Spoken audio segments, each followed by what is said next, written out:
U saobraćajnoj nesreći u blizini Rožaja poginuli su M.K. star 64 godine i A.M. 49 godina iz tog grada. Kako je saopšteno iz operativno-komunikacionog centra uprave policije, nesreća se dogodila u ranim jutarnjim satima u mjestu Bać. Do saobraćajne nesreće došlo je kada je vozilo izletjelo sa puta.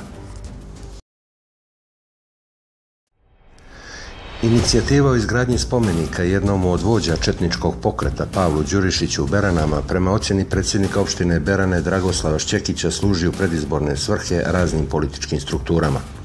Opština Berane nije dobila zvaničnu inicijativu i dok je ne dobije ne može da komentariše te stvari.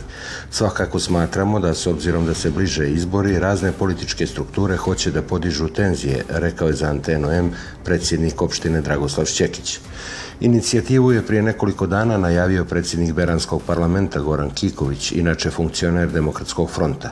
O tome bi danas, kako je ranije najavio Kiković, u selu Gornje Zaostro trebalo da se donese deklaracija o podizanju spomenika u Zaostrovu i u Beranama.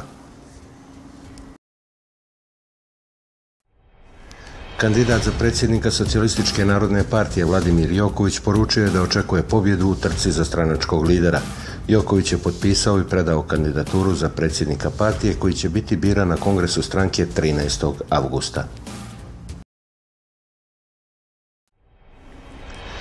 Funkcionerka Socijalističke narodne partije Snežana Jonica saopštila je da će se kandidovati za predsjednika te partije. Jonica je rekla da je to uradila iz istih onih razloga zbog kojih se prije više od 19 godina učlanila u Socijalističku narodnu partiju, zbog toga što vjeruje u nju.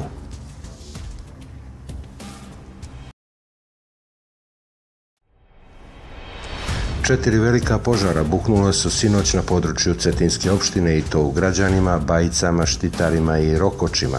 Kuće su ugrožene, a šumski požar koji je buknuo u Građanima dostigao je visinu od čak 20 metara. U požaru u Bajicama je eksplodirala avionska granata, a u odbrani kuća vatrogascima su pomagali i mještani.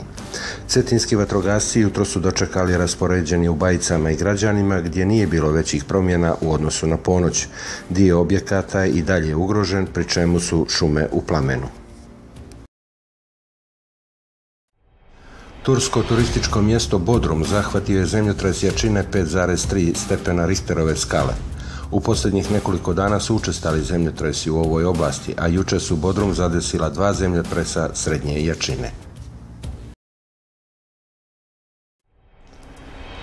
U Crnoj Gori danas će biti sunčano i veoma toplo uz mjestimično slabu i umjerenu oblačnost. Duvaće uglavnom slab do umjeren vjetar promjenjivog smjera. Dnevna temperatura vazduha od 29 do 41 stepen.